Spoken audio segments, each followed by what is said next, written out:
प्रश्न है, एक ठोस बेलन की ऊंचाई 35 सेंटीमीटर, इसके आधार की परिधि इसकी त्रिज्या से 37 सेंटीमीटर अधिक है, तो इस बेलन का आयतन क्या होगा।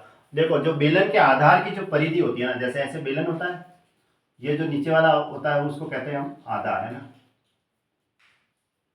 नॉर्मली हम समझते हैं। तो नीचे ये एक सर्किल टाइप होता है ना, और ऊपर वाला ये सर्किल टाइप होता है।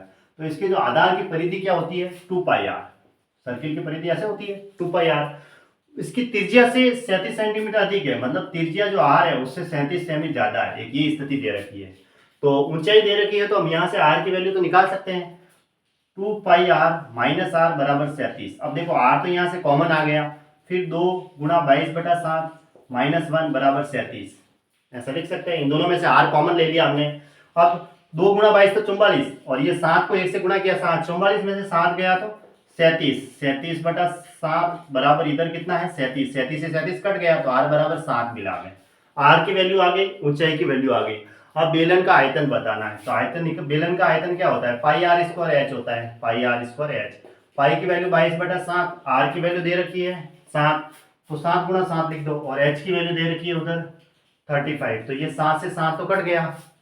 अब देखो यहाँ 22 को हम क्या लिख सकते हैं, 11 गुणा 2, है ना, तो 11 का कोई ना कोई मल्टीपल होगा, तो उसको चेक कर सकते हैं। अगर डायरेक्ट पता चाहो तो देखो 0 और 7 तो 7, 4 और 4 8 हो गए, तो 8 में से 7 घटाया तो एक ही आया अंतर। यहाँ देखते हैं 0 और 8 और 4 और 5 9, 9 में से 8 गया तो अंतर एक ही आया।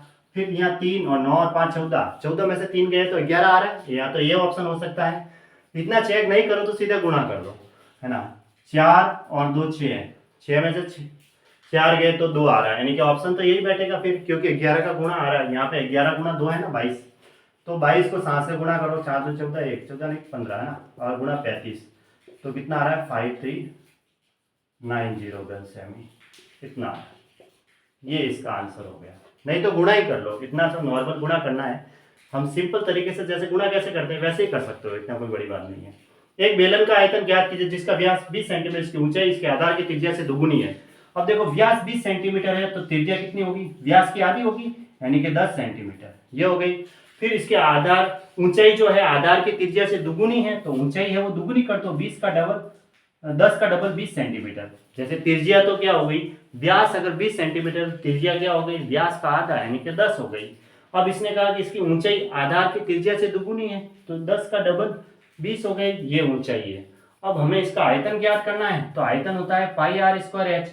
पाई तो ऑप्शन में मांग रहा है, आर का स्क्वायर 10 का स्क्वायर 100 हो गया, और एच है यहाँ 20, तो कितना हुआ 2000 पाई सेमी क्यूब, ये इसका आंसर हो गया, है ना, 2000 पाई सेमी क्यूब, यानी ऑप्शन बी सही है। इस टाइप के प्रश्न भी आते हैं एग्जाम में, ठीक है।